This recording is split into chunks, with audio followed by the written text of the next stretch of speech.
The cool thing about running and managing RetireFlo is that we get to be friends with the all stars in this industry, and so we brought in some of just the brass of people who are in touch with agents and who are deeply intertwined in the agent workflow. What are agents doing every single day that make their agencies better, make their businesses more profitable, make their day-to-day lives easier? So exciting to have on Aaron Kassover from the Agent Methods team, longtime friend, and excited to have him on. Andrew Brown from Medicare Pro is here. Andrew, turn your camera on. We want to see you. Coach G, Chase Gruening in the house. Chase and I are going to spend some time together in Destin in a couple weeks at his event. Manages one of the premier kind of coaching and agency management support tools that's out there through Coach G. Mike Mathweg is here. Mike, excited to have you on. Do we? Well, Miles, I'm going to put you in charge of wrangling Mike Mathweg. Got to go get him because we need him on here. Benjamin Harrison from NCD, Spread the Smile, one of the leaders in ancillary sales for agents across the country. We love NCD. I can't really give glowing superlatives about carriers. I don't want to get in trouble. But if I had one to give, I'd share it with NCD. And then lastly, I don't want to call her a sleeper because she's immensely popular amongst her peers. But Jennifer Melreit from Advocate Health is one of the people that I talk to about once a month for about 2 hours. Usually the phone call lasts maybe 2.5 hours about what's going on in the industry. Jennifer is one of the smartest people I know in Medicare. Wait, hold on. And then we've got Mike Mathweg. There he is wearing is that a Buffalo Bills hat you're wearing, Mike? What is that? No, come on. We know Medicare. It looked like a Buffalo Bill for a second. But there he is. Ladies and gentlemen, let's hear from these people about things that are essential. We'll start with Coach G, who I'm very, very excited to be spending some more time this year. You're an agent. You talk to agents every day. If you were to tell an agent what they needed to walk away with every single meeting, what's something that they must do when they sit in front of a beneficiary? Well, they got to walk away with a sale, right? We got to walk away with a policy. That's the first thing we got to walk away with. But one thing I think goes often negated is just making a formal recommendation, right? And when you think about going to the doctor's office, I always say, put yourself in the position of a doctor's office, a patient, a doctor's office. The doctor is going to tell you exactly what you need to do, right? They're going to prescribe you something very specific based on your symptoms, based on everything you came in there with. And your client's doing the exact same thing. You're taking them through an assessment, and they're telling you exactly what they need, exactly what their problems are. And it's your job to make a very specific formal recommendation. So never leave the house without making a very specific formal recommendation. Don't give choices. Tell them exactly what to do. Mike, I cut your intro short.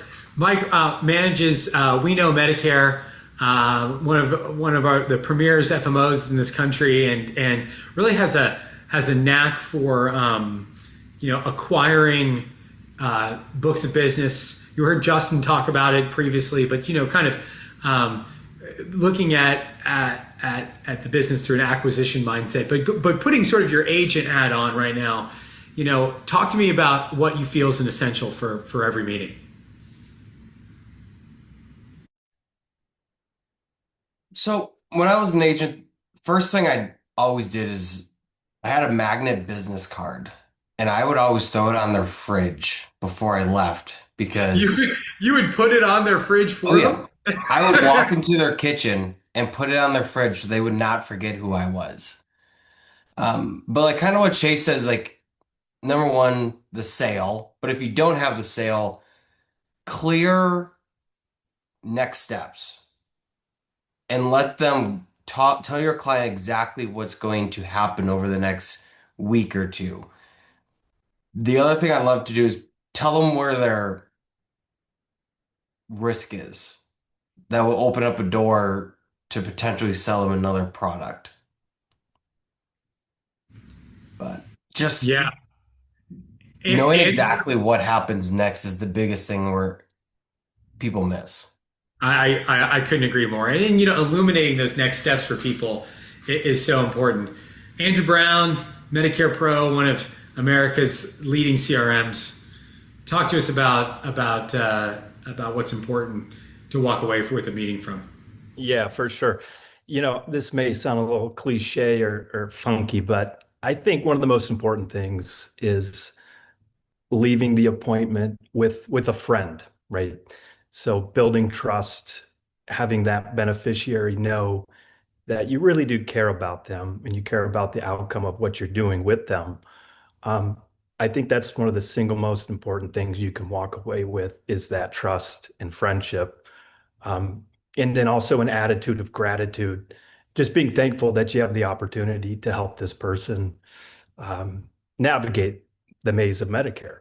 And those two combined, and I think your attention will explode. And uh, yeah, that would be my biggest takeaway. I know. I couldn't agree more. I was I was looking for Mike when I was giving Jennifer her flowers that she greatly deserves. I think, and you and I have conversations about this. Sometimes agents, they finally get somebody that they're sitting in front of, and there's a little bit of almost like fear that I'm not going to capture this client. Talk to me about, how they can move in with confidence, but also, what agents can do to, move beyond that fear and ensure that, their clients leave having, a positive experience in that meeting from agent to beneficiary. Is that coming to me, Dalton? Yeah. Okay, got it. Well, I first of all am very honored to be chosen to be on this panel. So thank you so much with all these amazing people. And Dalton, you are so great. And I've gotten to listen to a lot of the speakers. So again, I'm really excited to be here. Again, you got to get that sale, but if you can't get the sale, I always say retention does start at the sale, right? So you kind of need to educate your member at that point. Hey, they're going to be getting phone calls, right? Someone's going to be trying to take them away from you. So it's almost having that sort of, spot the scam kind of conversation, a mini version of that at the time that you're meeting with them. Obviously also if you can get that scope of appointment, hopefully you got it ahead of time with RetireFlo. But if you didn't, you want that too, so that way you can continue to follow up with them. So I think, retention is a really big thing. And, sometimes just being aware of what you need to do at the beginning of the process to, retain that member. So. Ben from NCD talking about ancillary and spreading the smile. Of course, you have the privilege of working with some industry leaders on a day-to-day basis. I think of Jameson Keller, who's a friend of the program, and Sam Melamed. Share with us some wisdom about what agents should be doing in every. Yeah, for sure.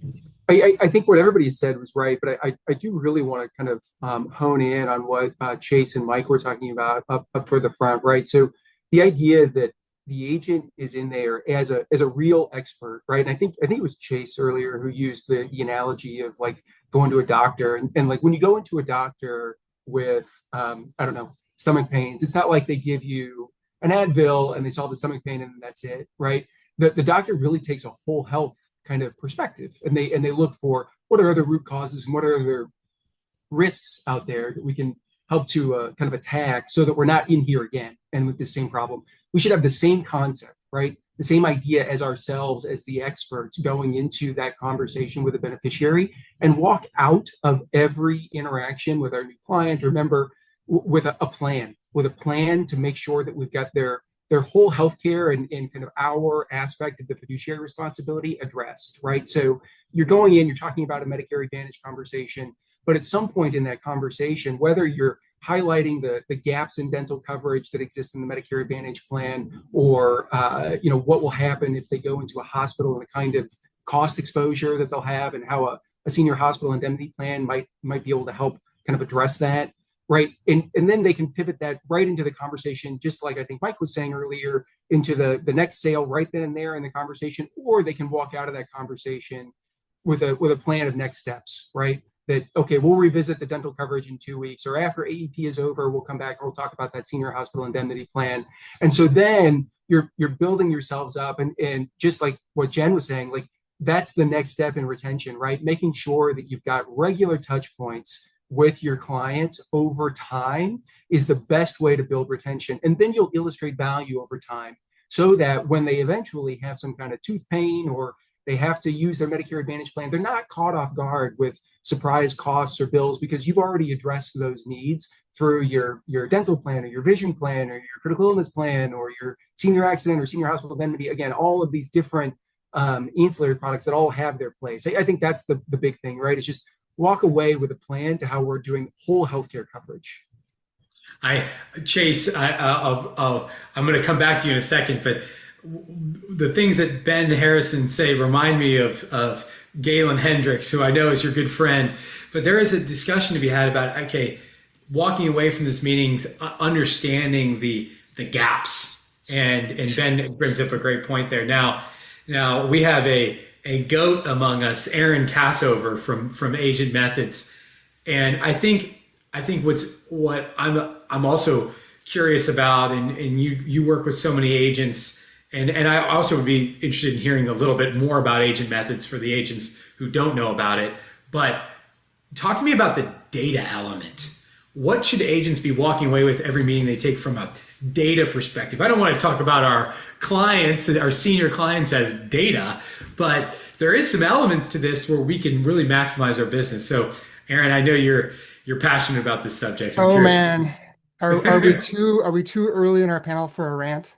No, go ahead, Kanye West. It's fine. Is it too early?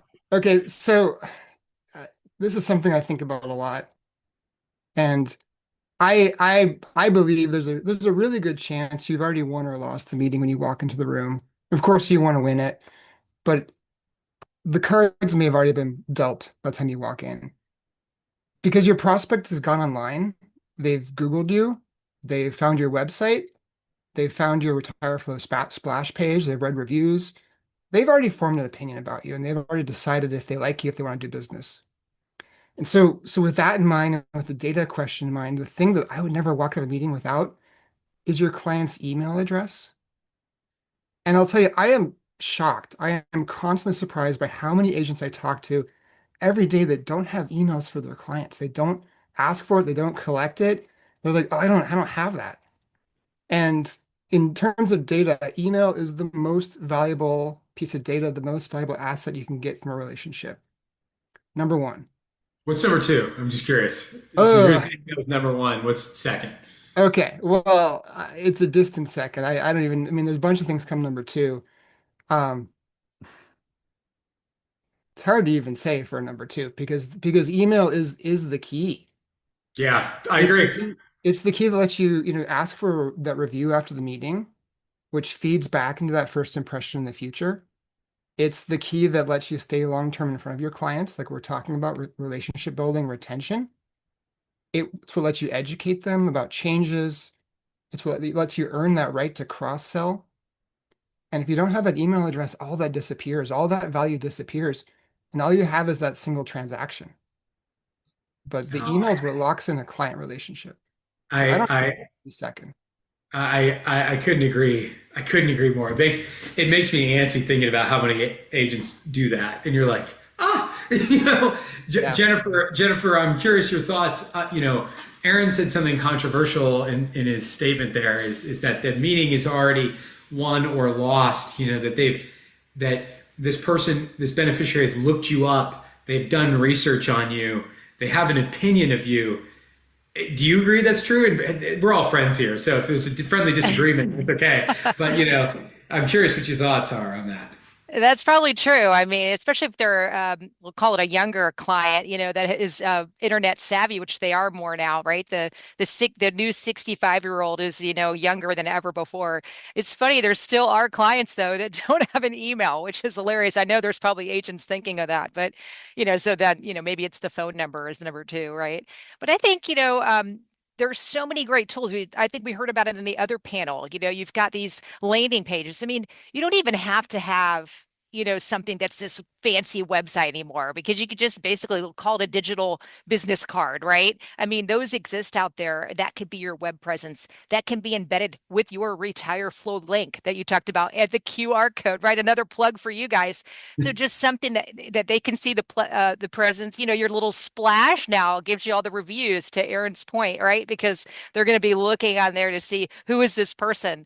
There was another panelist that talked about, they look to see, the reviews online when they want to do something. I do the same thing. I want to see, like, what am I getting into? So I'm looking for those 5-star reviews. So I think, if you're an agent that's not using that yet, talk to your broker support organization, your FMO. There's so many great tools to be able to get that and integrate and have that presence. I think that's something to really be looking at. So, and I Yeah. also agree that AI is not going to take the place of that personal relationship between a client and their agent. So don't worry, just we utilize it to help us do our jobs better, right?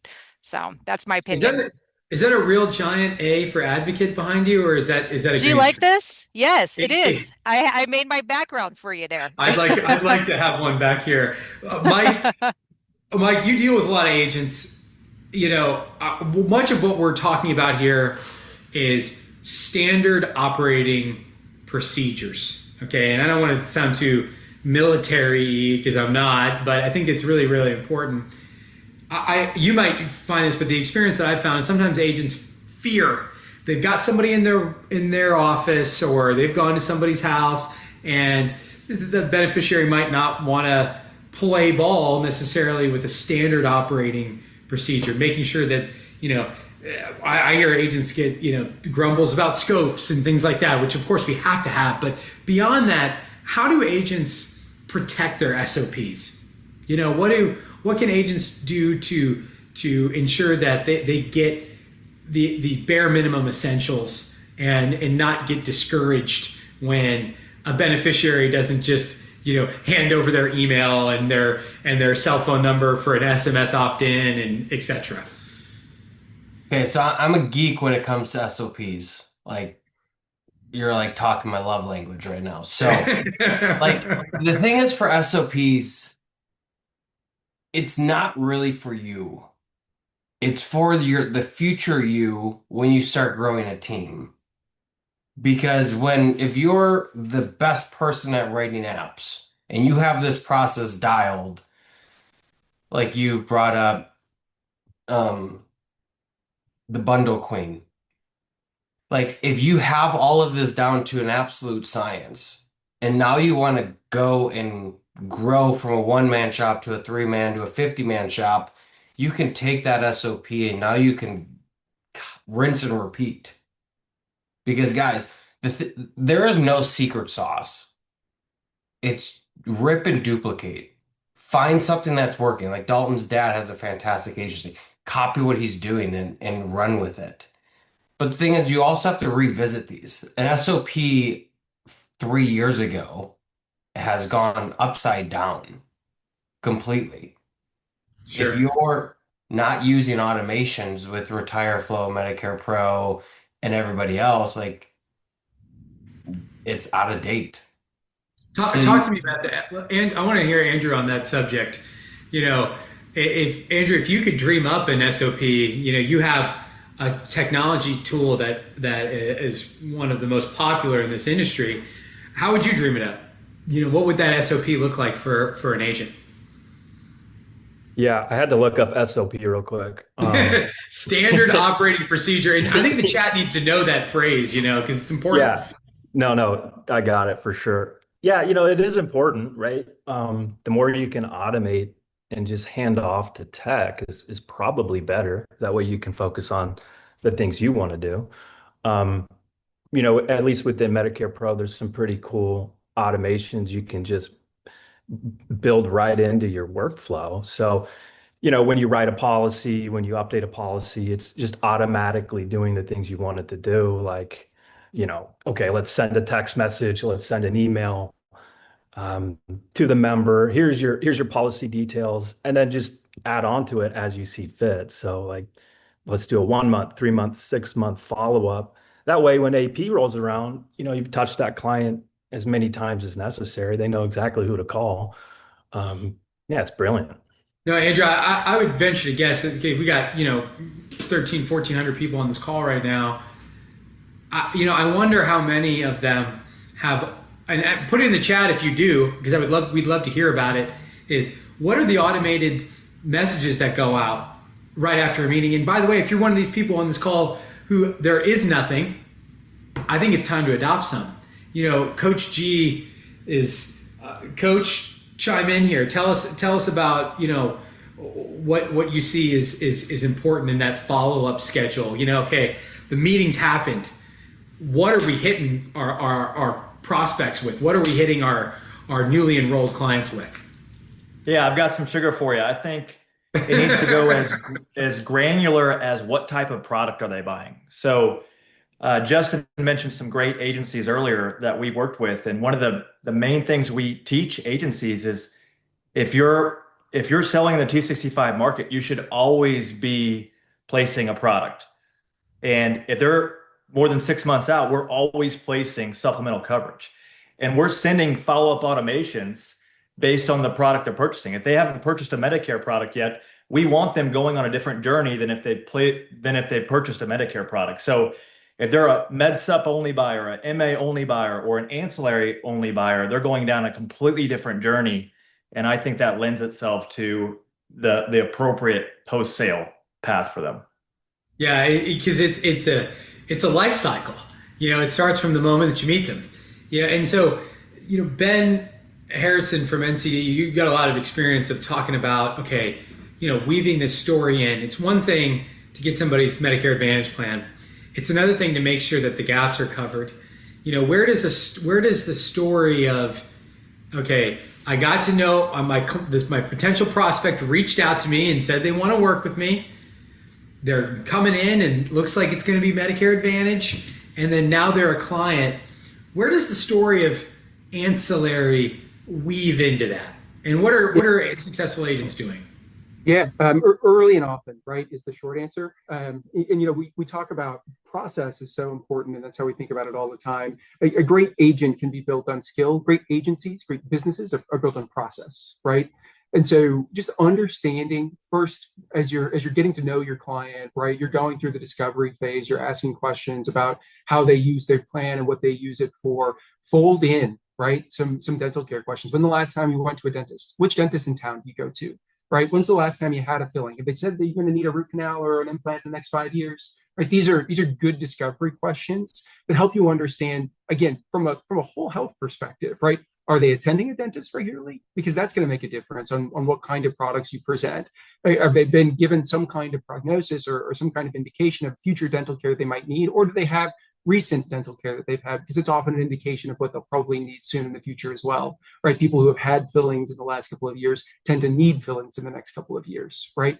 And so as you're building that into your discovery phase, then you can pivot into your actual product presentation. And there are different ways that different agents and agencies go about it. I like kind of weaving in your dental offering within your core medical offering, right? So as you're going through and looking for your client's new Medicare Advantage plan, you say, congratulations, Mr. Miller, I've identified a great plan for you. This plan is going to cover all your needs really well. We're going to talk about that here in a second. Before we do, I just want to give you a heads up. This plan doesn't cover your dental care, right? And so we're going to talk about that in a second. But first, let's get into the Medicare Advantage plan, right? So what we call it is kind of selling the gaps, right? We identify the gaps in coverage right up front while still assuring the client that, we've got a great plan for you. This is an ideal plan, a plan of best fit for you. And then we'll fold in and start looking for more dental options or senior hospital indemnity or what have you. Because it is a weave. It's not a sledgehammer, right, in the meeting. And so I think it's important. And Aaron, bring us home here, because I know this panel is a little bit short because we want to make sure we're conscientious of everybody's time. And we got 1,300 agents on here. Aaron, describe to me the life cycle of a prospect to a lifelong client. And because we started with the essential, We started with, okay, this is one thing we got to get in every meeting. And I'm an insurance agent. And I want to take something home that I know how to do. But describe to me, and you have basically an impossible task, in 3 minutes or less, the life cycle of a client and when those automations should be taking over versus when are you involved as the agent. If you dream it up, what would that life cycle look like? I can tell you something really depressing. That's going to make us all Sure. sad. So in the 1800s, this early German psychologist, Dr. Ebbinghaus, studied human memory. And he discovered, and this still has been proven to be true, that we forget 90% of what we experience or learn within 7 days. Whoa. So, hopefully my 10% y'all remember 7 days from now. It's going to be recorded on YouTube for the record. It's been recorded so we can watch it again. That is super depressing. And I think about in the life cycle of an insurance relationship, a new customer, every single agent I've ever met provides or strives to provide great service. And so that meeting you have with your client, when you go and you sit down and you help them and you make a recommendation, you get their email address, forgotten in 7 days. All that love is forgotten. That's super depressing. And we have to fight that. Now there is an antidote. The same Dr. Ebbinghaus found out that you can have intermittent reinforcement. This is why all of our kids complain about they're doing the same thing over and over again in school every week. It's because we've learned that if you come back and reinforce things over time, our memory starts to extend. So if you think about the life cycle of your customers, your relationships, you have to right away, like the day after the meeting, reach out, engage them, ask for a review, have an automation that goes and says, I helped you yesterday, do me a favor, write a Google review. But then you have to keep going forever. For the length of the time they're a customer. This is why I am so bullish on an email newsletter. It's a low cost, scalable way to make sure every month from today until the day you retire, every client hears from you, because you can't call them all. Chase can't call every client he has. So how do you stay in front of them every month? And a newsletter, beyond automations, just making sure you're sending something that's educational, informative, engaging, not salesy, add value to your client's life, and fight that forgetting curve that is so depressing. Yeah, I couldn't agree more. And well, it's not depressing. I think it's an opportunity that there are technology tools out there like Medicare Pro, like Agent Methods, that will do these automations for you. So the sad thing becomes a happy thing, and that you get to touch base with people and that they remember you. And when you're out in the community at a pizza restaurant, you may have forgotten your client. And I hate to say it, but it happens. When you grow in scale and you serve thousands and thousands of people, you may not remember all the people that you served. Or maybe somebody in your agency did, but they saw your newsletter. They saw your email, they saw your automation, and they might say, hey, it's good to see you. Jennifer, I just read your email about blank. And that's a nice, reassuring, fulfilling, but it's a reflection that you're running the type of business that's going to stand the test of time. And that's what we want to help develop here at RetireFlo. So a couple things. This group of people are all-stars. I don't think I'm speaking out of turn. Every single one of them will be in Las Vegas in a couple weeks. I'm going to be doing events with them all throughout the year. They're friends of the organization. They are so wise beyond their years that whenever I release a new tool or product with RetireFlo, I check with this group of people first. In fact, I call Jennifer for about 2.5 hours usually to pressure test that before I do something. So these are the leading voices in our industry, and I'm so proud to have them on Flow Day. So again, this will be recorded if you want to catch some of it. But say hi to these people, get to know them. While we're here to stay, so is this group. So thank you so much, Thank you. everybody, for hopping on Flow Day today.